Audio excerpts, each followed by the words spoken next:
توجہ، ایک نوجوان مجھ سے کہنے لگا مولانا جب اللہ نے اہل بیت کی محبت کو مودت کو واجب کیا تو اللہ نے قرآن میں اہل بیت کا نام کیوں نہیں لکھا؟ میں نے کہا رے قرآن میں نہیں لکھا تو کیا ہو گیا؟ اجمیر کے دروازے پر تو لکھا ہے۔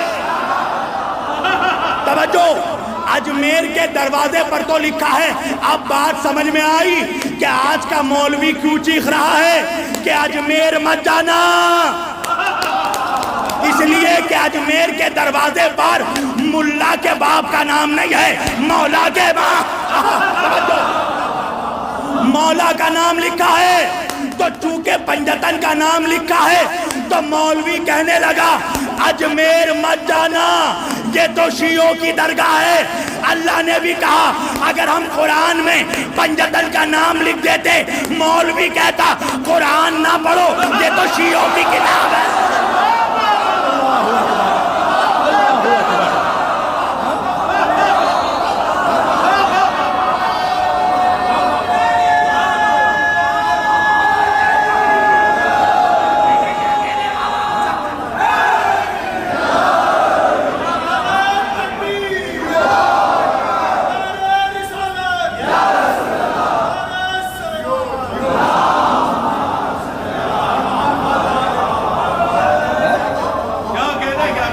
اللہ منافقوں کا مزاج جانتا تھا کہ اگر قرآن میں ہم پنجتن کا نام کھل کر لکھ دیتے تو دو میں سے ایک چیز ہوتی، اگر اللہ قرآن میں علی کا نام لکھ دیتا تو یا تو مولوی قرآن کا انکار کر دیتا اور کہتا کہ یہ قرآن اللہ کی نہیں شیعوں کی گڑھی ہوئی کتاب ہے، اور یا تو دوسرا کام یہ ہوتا کہ بہت سے منافق اپنا ہی نام علی رکھ لیتے۔